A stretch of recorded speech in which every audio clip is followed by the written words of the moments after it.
Well, thank you very much indeed, David. This talk really stems from two instances. One is an ongoing interest in the heraldry and especially the armorials, i.e. books of heraldry, manuscript books, produced during the 16th century and later, and also a visit to a den of vice. Den of vice is barter books in Alnwick. Yes, I see I've struck a nerve there. I was trying to get rid of some books. The fatal thing, which, as you all know, if you don't read a book for 30 years and you then get rid of it, within 2 weeks minimum, you need to see it again. Anyway, I had a book. It was the first copy of Archaeologia, which in a nice leather binding, which I'd never looked at, never used. So I took it down to barter books or some other books, and they rejected it. It rather surprised me. So when I got it home, I thought, well, I might as well look at this thing, first time in 30, 40 years, and discovered a reference to the funeral of Mary, Queen of Scots. And that was an error, because it led me to tonight's talk.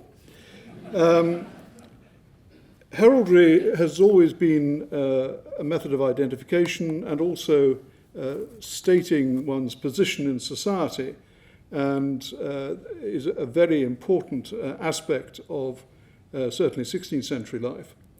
So the other thing that I've got to be very careful of is that I know that I'm in danger of going into a minefield, because, well, you've all seen the film, which of course is a remake, which is a remake of the 1895 film. And of course, once you've seen it in film, you know it's fact. The meeting of Mary and Elizabeth, I'm quite sure future generations will take as being fact. And then, of course, the many hundreds of books published on this lady. This has grown into a very interested group of people who support her widely, and that sometimes is dangerous, because when Jenny Wormold produced this book, she received death threats. So I know it is an extremely emotive thing to talk about Mary, Queen of Scots, her personality, her politics, her love life, and everything else, so I'm not going to. However, it is a fact that she remains amazingly popular and of interest with trinkets. Those of you who have visited Queen Mary's house in Jedburgh know there's the most marvellous slot machine, which is a model of Mary sitting on a throne, and you're given two options. If you wish her to be crowned, you press button A, and a crown comes up. And if you think she shouldn't be queen, you press button B, and her head gets chopped off. Absolutely fascinating. So let us move rapidly towards the heraldry. As I mentioned, armorials are marvellous examples of artistic work, in most cases, and give a very interesting record. So here is an image of the Royal Arms of Scotland, surrounded by the thistle collar, the unicorn supporters, and these items, elements, were, I think, introduced by James III. So he wasn't all that bad. So Mary, in her youngest days, will have seen various coats of arms. These of the marriage of her father, James V, to Princess Madeleine and Mary of Guise, and also will have seen in stonework. This is in Leith South Church, Mary of Guise's coat of arms, the Royal Arms of Scotland, and beside it, impaling her own very complex Guise and Lorraine coat of arms. The armorials also show her deceased, Mary of Guise's deceased sons, who, of course, led to Mary being queen. So at a very, very early age, Mary is hived off to the court in France and brought up in the court. She, of course, is a queen in her own right by this time, and spends many her formative years in the French court. And, of course, love will out. She marries the Dauphin, the Dolphin, and hence the Dolphin in the coat of arms, the three fleurs-de-lis of France, and the Dolphin and the Scottish Royal Arms. Slightly more complicated. It gets more complicated the more you're trying to claim and show your power and strength. So when she married the Dauphin, her Royal Scottish arms, instead of being impaled, which is strictly side by side with the French arms, they are demediated because Francis is still Dauphin. He is not King of France. And so this is reflected on her coinage, and remains like that until, of course, Francis becomes King of France, and she gets her second crown as Queen of France, and the arms immediately change. They're shown separately in armorials, but here we now have France impaling Scotland, the full shield, both full shields shown, and again this is reflected in the coinage of Scotland. However, life gets difficult, and I apologise for the right-hand side pixelation.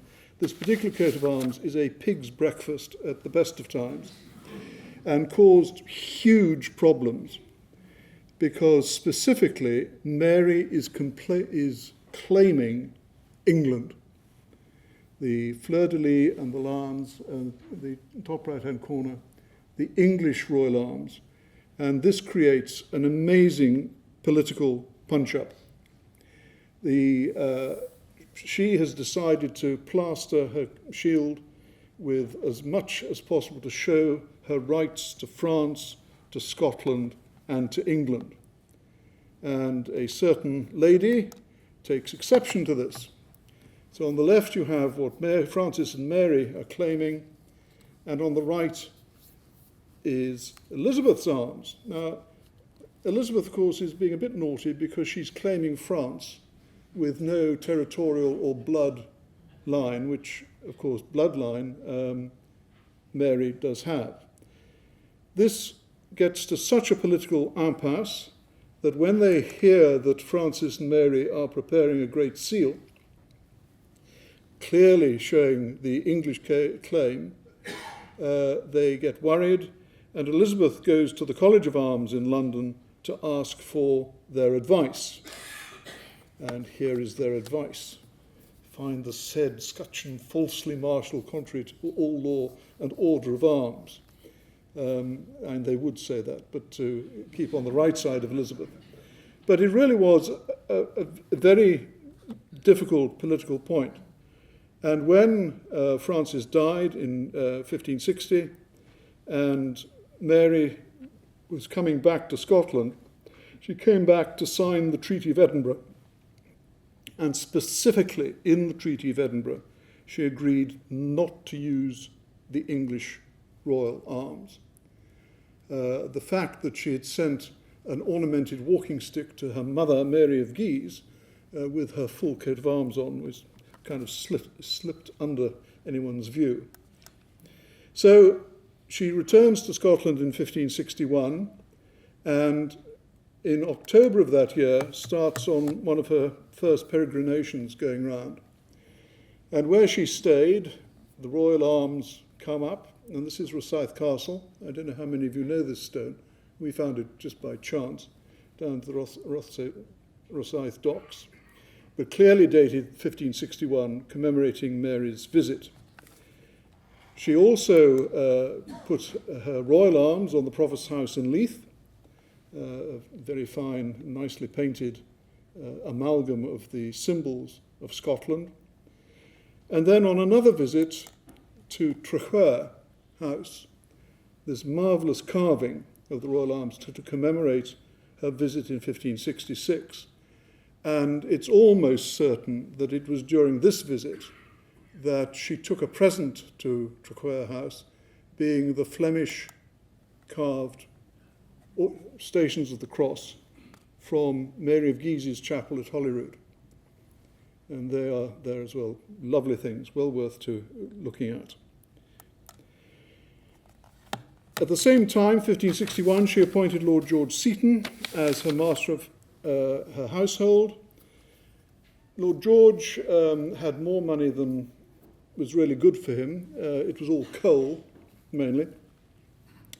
And so he was a great one for having selfies taken.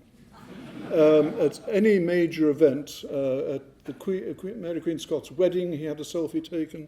As appointed the household, he had a selfie taken. And he had one or two family groups taken at the same time.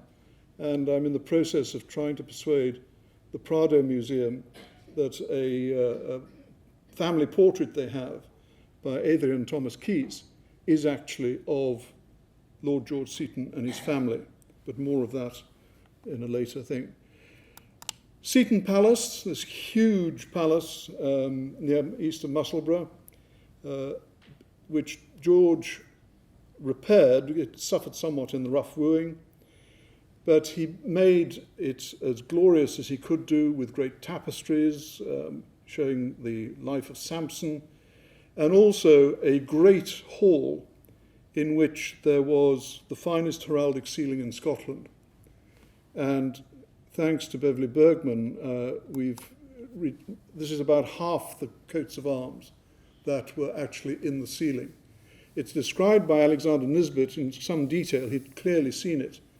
And the intriguing thing is that the arms of Lord George Seaton in the centre of the ceiling were apparently surrounded by the collar of the thistle.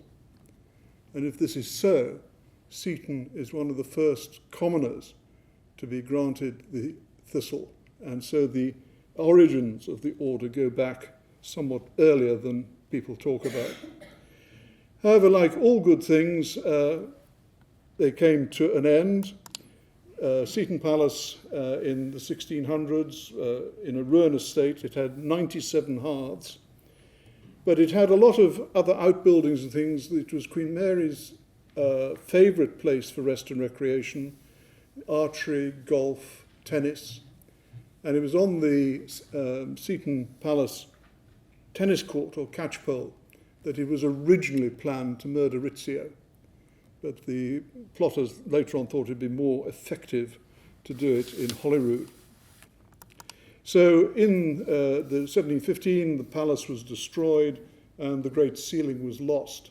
And it's been quite exciting because there has been a little bit of excavation recently in front of what is now called Seaton Castle, the Adam building, some of which is built on the original foundations, and fragments of plaster have been found. So some remains of this great house remain. 1566, Mary Queen of Scots marries the, I don't know what to call him really, Ponce, Pompous, but he always made more than full use of his heraldry, highly complex. But Henry Lord Darnley clearly had a great eye for himself, but his heraldry shows his antecedents, and what is not clearly shown here, of course, is that he also had a slight claim to the English throne. Here their arms are reproduced in a marvellous armorial, and I'm quite serious. If anyone knows where this armorial is, it came from the Earl of Drummond's library. It was sold in Sotheby's about 5 years ago, and we don't know where it is, but it clearly, the artwork is one of the finest armorials from Scotland. So, as I say, please, anyone who knows, let me know. Then, of course, Mary married Bothwell, slightly gentler portrait than the one we're used to. But he was created Duke of Orkney, so that is reflected in his coat of arms on the left-hand side, the top left-hand corner being the Hepburn coat of arms and Caithness. And then on the right, as husband to Mary Queen of Scots, though he tends to be airbrushed out of any armorials or anything later on. Mary, of course, ends up in Lochleven Castle, forced to abdicate, and you get the marvellous story of how Willie Douglas stole the key, let her out, posted the key, locked the front door, posted the key down a cannon, which gave her time to get away. And on the other side of the loch, awaiting to help her, was Lord George Seaton, and to Niddry Castle, Battle of Langside, and then into England. Now, I'm definitely going to skate over her imprisonment, etc. But in the background was another claimant to the Scottish throne, the Hamiltons. James Hamilton, 2nd Earl of Arran and Duke of Châtelherault, and his son James, who is recorded to have been drowned in dreams, basically away with the fairies and totally unsuitable for monarchy. But the Hamilton family had issued a number of armorials to emphasise their importance to their supporters and those interested in them. So, deep breath, and we move into the deep south of England after imprisonment in various places, and some new characters appear on the scene. William Cecil, Lord Burleigh, a great power in the land, heavily influenced Queen Elizabeth, but also there's a subplot because he was actually manoeuvring one of his granddaughters to be certainly closer to the English throne and the English succession.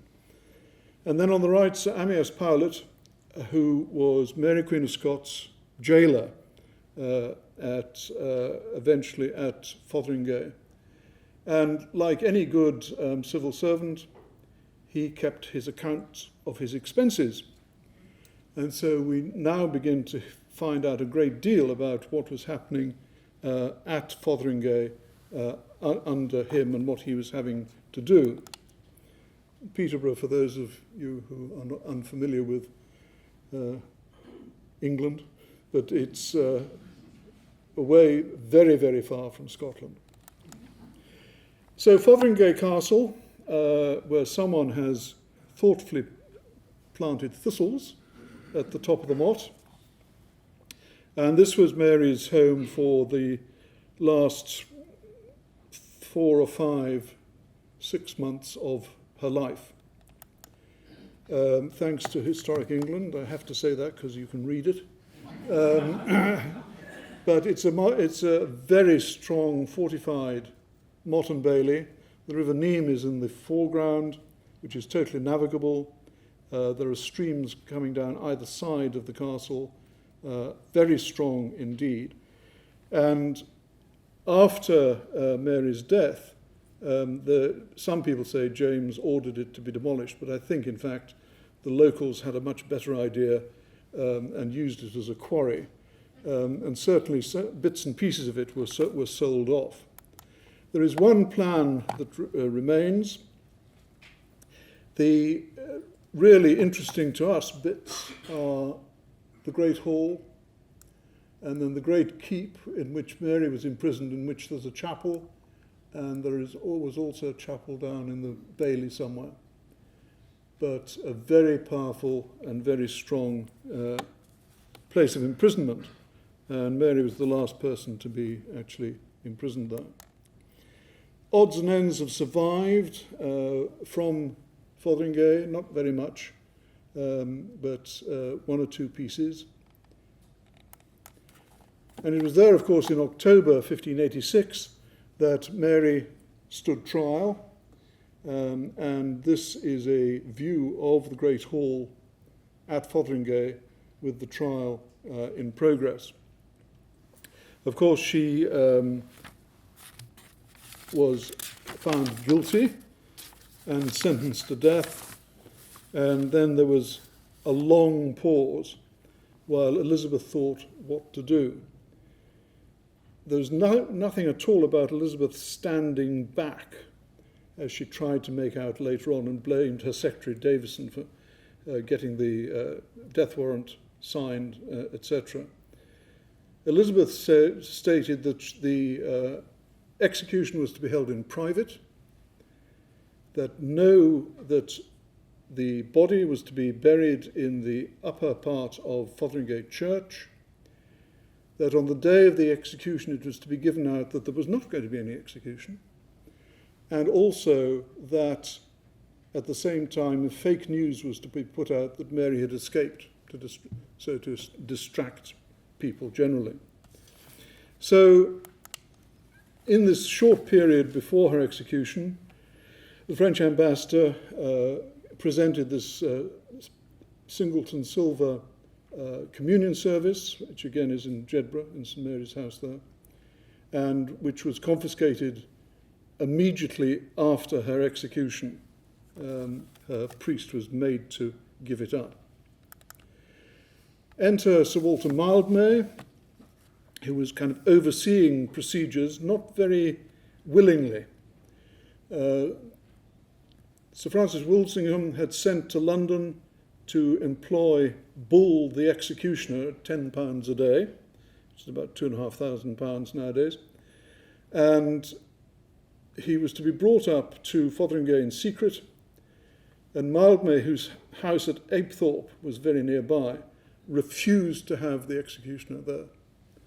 So the executioner had to come up and stay in Fotheringhay in a pub in disguise with his kind of axe in his suitcase so nobody could see it. The execution then took place in the same great hall, and I'm sure you will know many, many stories about this, but it is an example of how Chinese whispers start, especially when something's been in print and then someone looks at it and thinks, well, it's not bad. And the stories vary from Mary being executed, her body being covered by a carpet, her body being covered by a cloth, her body being covered by a cloth of baize, her body being covered by a cloth taken from the nearby billiard table. There wasn't one there. There was at Tetbury, but not at Fotheringhay, so whispers again. In the courtyard were all the villagers of Fotheringhay, and they were locked in, basically. And when the execution took place, the head was then shown at the window, and everyone was locked in until a messenger had been sent into London to tell Elizabeth what had happened. The body was taken into a next door room, and it lay there for a while, but then was embalmed by Dr. Destofort, helped by Messrs. Summers and Mills. And as part of that embalming process, various vital organs were removed and buried in secret, I would think, in one of the two chapels at Fotheringhay. But that we don't know. The body was then, and head, was then wrapped in a wax sheet, and there was an ongoing competition or dispute between the wax makers and the surgeons, barber surgeons, as to who really could do embalming, etc. But certainly Destofort, who possibly came specially from France to do the embalming, made a botch-up, and it all went bad.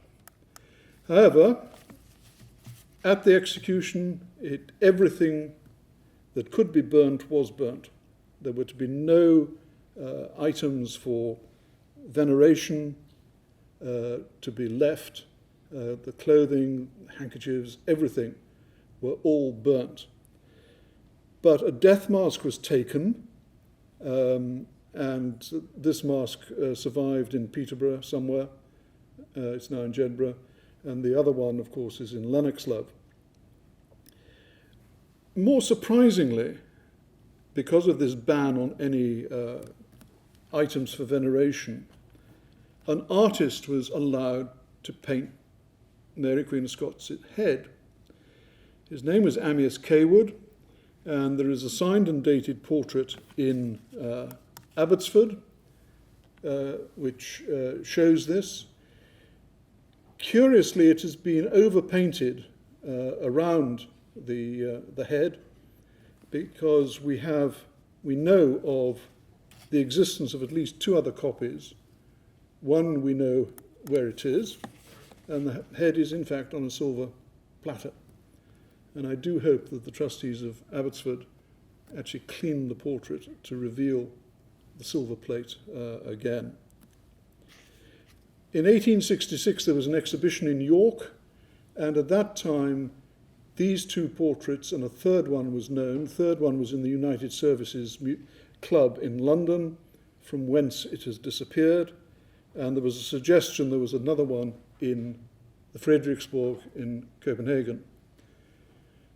The one bought by Sir Walter Scott on the left came from a Prussian nobleman in 1822, in whose family it had been for at least 200 years.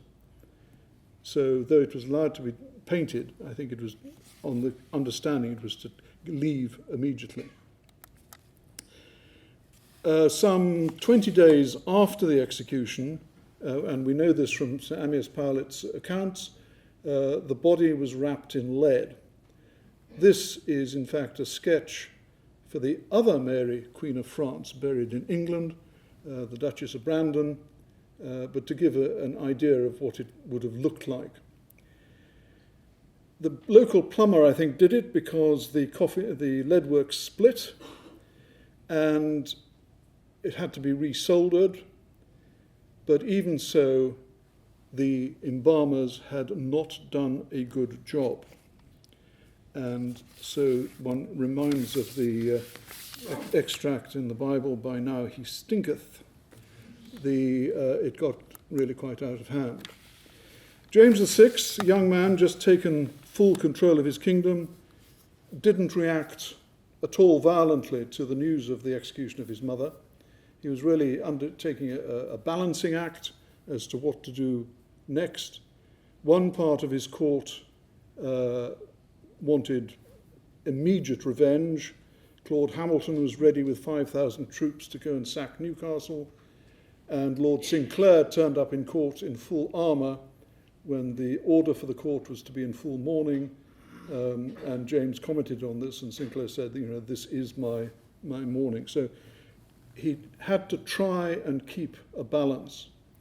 So in June of 1587, he wrote to Elizabeth and said, what's happening?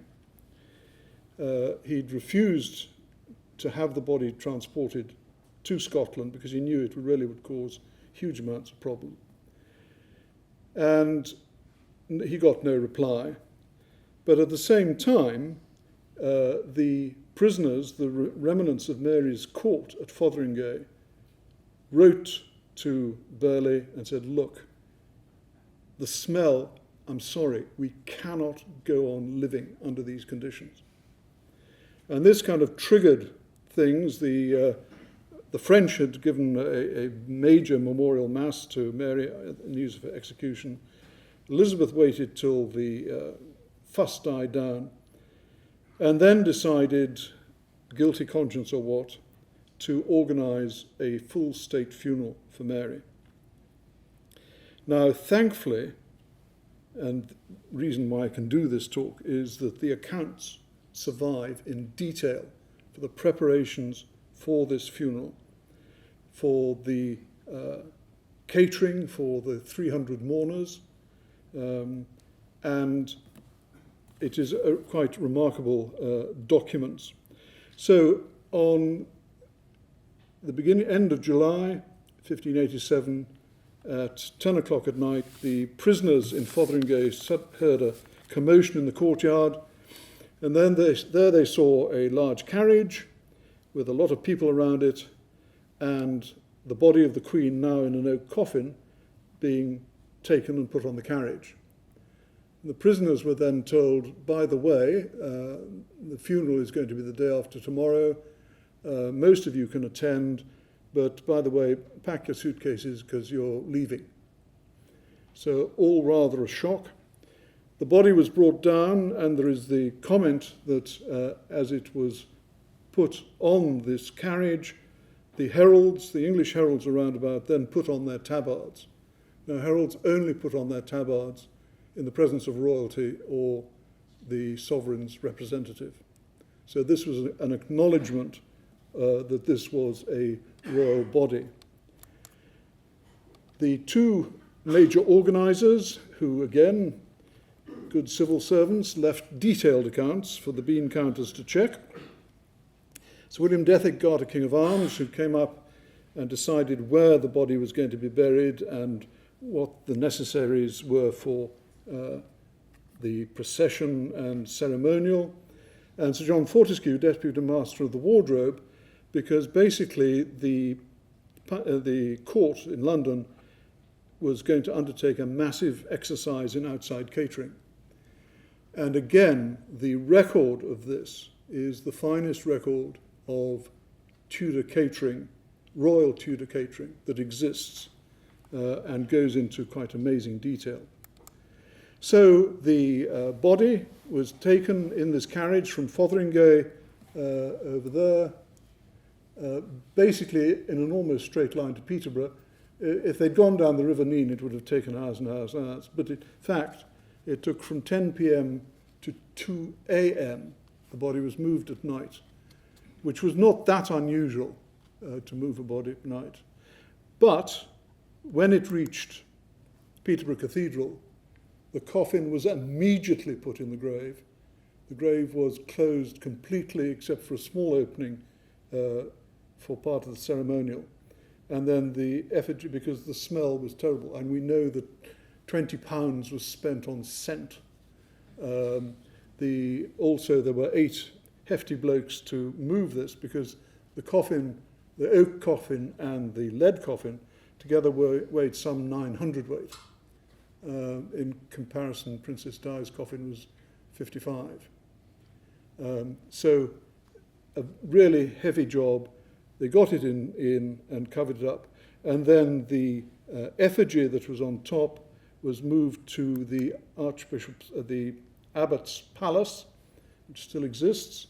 Upstairs was where the 2 major meals, one on Monday and one on Tuesday after the funeral, were held for these 300 mourners.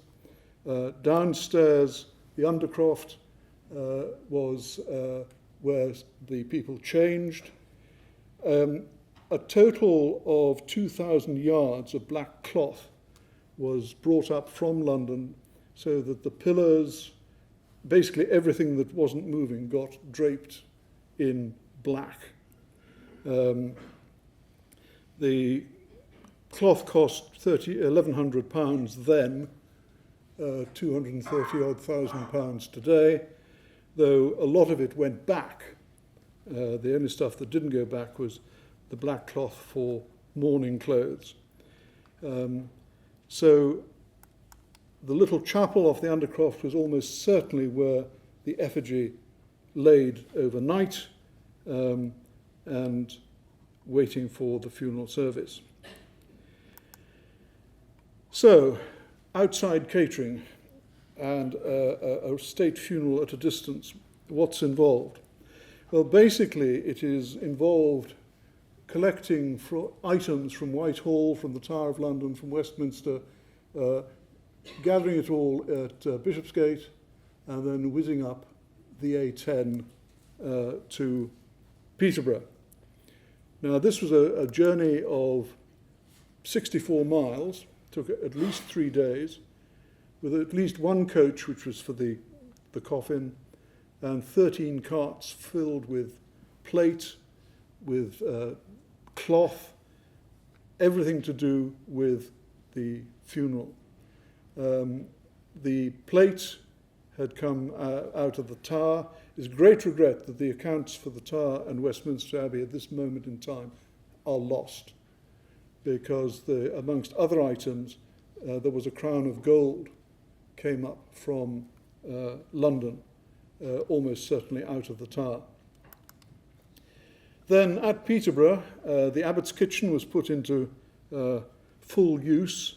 A lot of it had to be repaired, and all the accounts are there for this. And so they're preparing 2 meals for some 300 mourners, and the food for 59 staff from the court, and good local employment, 76 people employed locally to help with everything that was going on. A massive thing.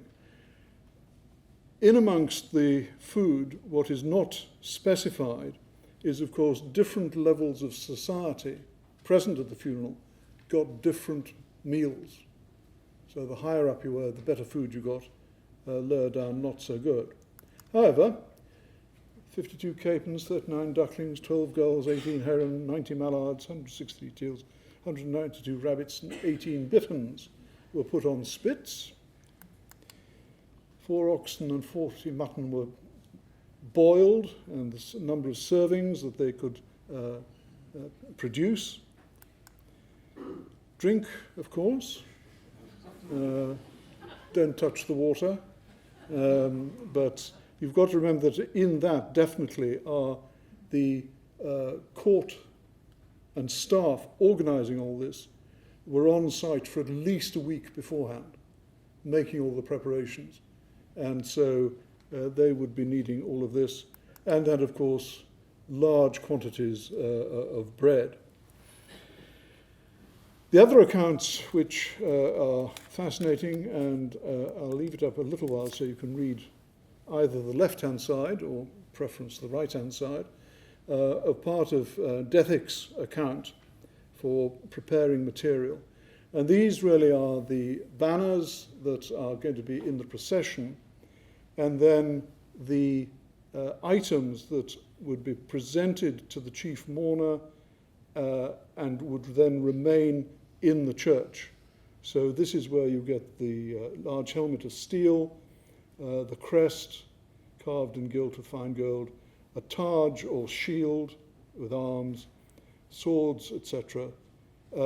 And these items, when they were presented, actually survived in Peterborough Cathedral into the 17th century. So we know how much all these thingies cost. And then there were the mourning clothes. Again, depending on your status, you got different amounts of cloth for you to wear as mourning. The chief mourner got 12 yards, and then as your status went down, you got less and less.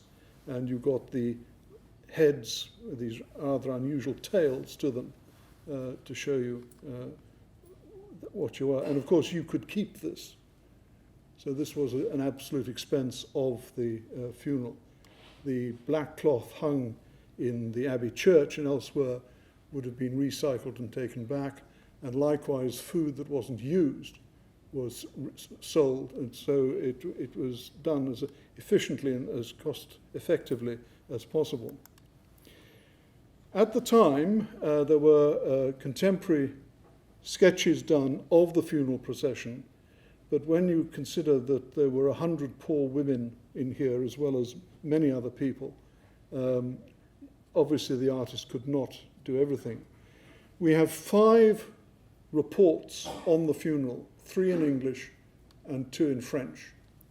And what is perhaps not surprising is that the English references are to Scottish prisoners or Scotsmen or Scots ladies.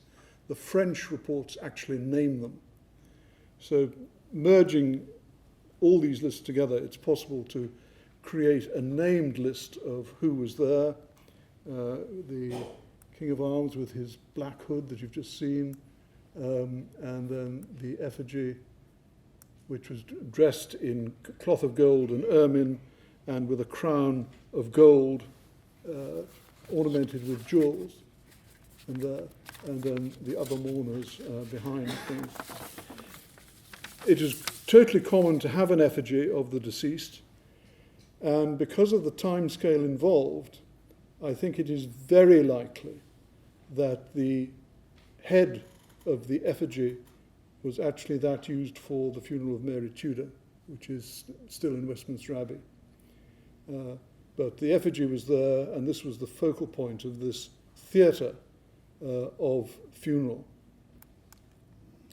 Chief mourner was the Countess of Bedford, representing the Queen, and as I say, she gets 12 yards of cloth, and her supporters and other people get different as they go down. And then the banners that were mentioned in that earlier account, two drawings of the same material, the right-hand one showing really how they were hung in the church. And so these are the items which remained in Peterborough Cathedral, the shield, the helmet, etc. Now, working with as much information as possible, Mark Dennis has produced some fantastic drawings of reconstructing parts of the funeral procession. And these are the Scottish prisoners, led by Mary Queen of Scots' doctor and her apothecary. And at the very back, which caused huge resentment and tension at the time, was her chaplain, Dupreau, carrying a silver crucifix. The tension at this point must have been absolutely amazing, because the Scots didn't want to be there. They were very supportive Roman Catholics. And in fact, when they got into Peterborough Cathedral and the service started singing psalms in English, the Scottish contingent went out and stayed in the cloisters until the service was over. As a result of that, for part of this theatre was that the officers, Mary's kind of officers of state, were outside, but for the theatre there had to be people acting as proxy. So the four gentlemen on the right with staves were Mr. Melvin, the Comptroller, Montague, Treasurer, Dudley, Lord Chamberlain, Lord St. John, Lord Stewart.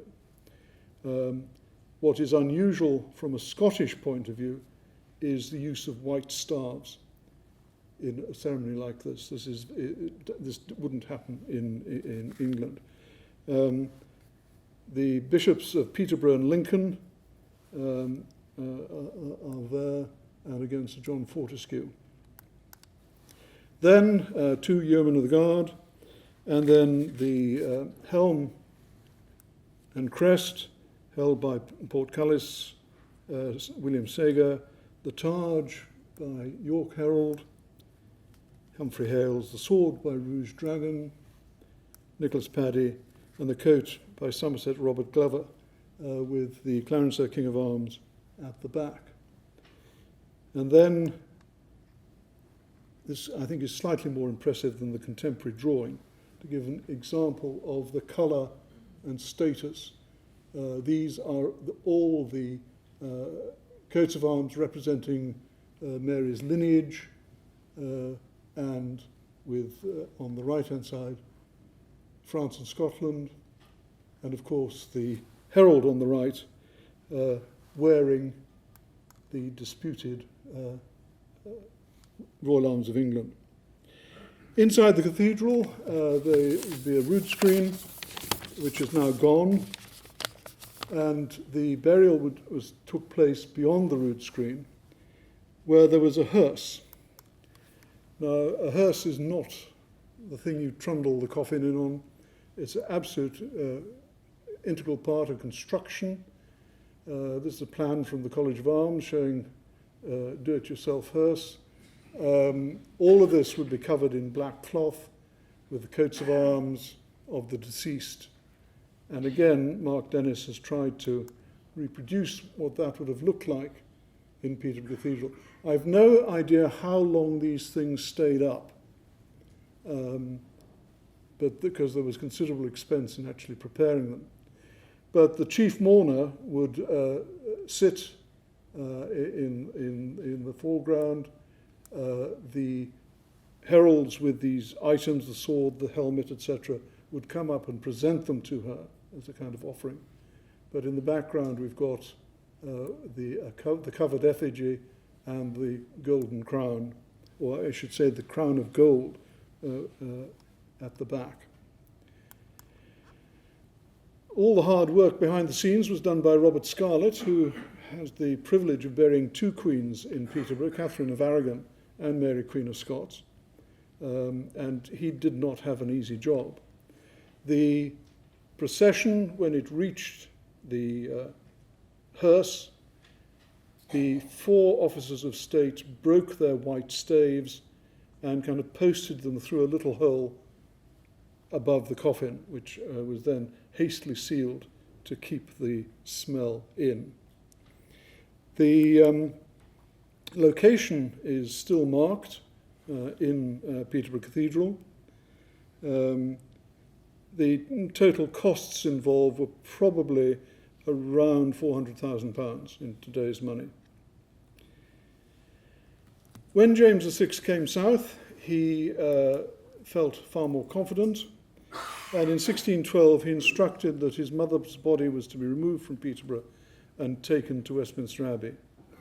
There is no record of any special ceremonies, and to the best of our knowledge, the coffin has never been opened. Now, I say this because the monument in Westminster Abbey, very fine, heraldry, James's parents, Mary on the right, and Darnley again on the left. Because the coffins weren't open, another Chinese rumour started that the head had been secreted out of the country and buried in St Andrew's Church, Antwerp, because there is this monument there with the illustration, which I noticed was used as a poster outside in the museum, and the rumour was that one of Mary's ladies, Elizabeth Curll, had taken Mary's head with her and buried it here.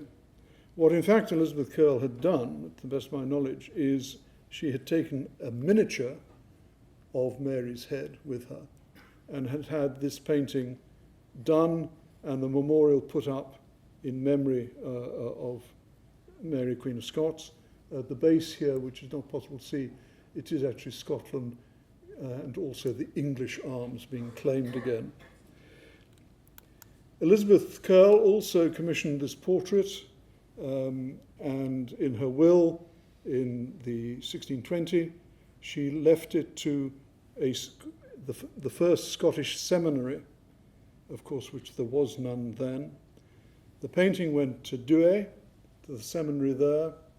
It hung there until the French Revolution, when it was rolled up and shoved up the chimney. And after the Revolution, it came down again. And when Blair's College was founded, first seminary in Scotland, the painting came to Scotland and is now at Blair's. So what we are left with in Westminster, and also a few yards from here, is a reproduction of the monument to Mary, Queen of Scots. But we should always remember that her heart is buried somewhere at Fotheringhay. Thank you very much.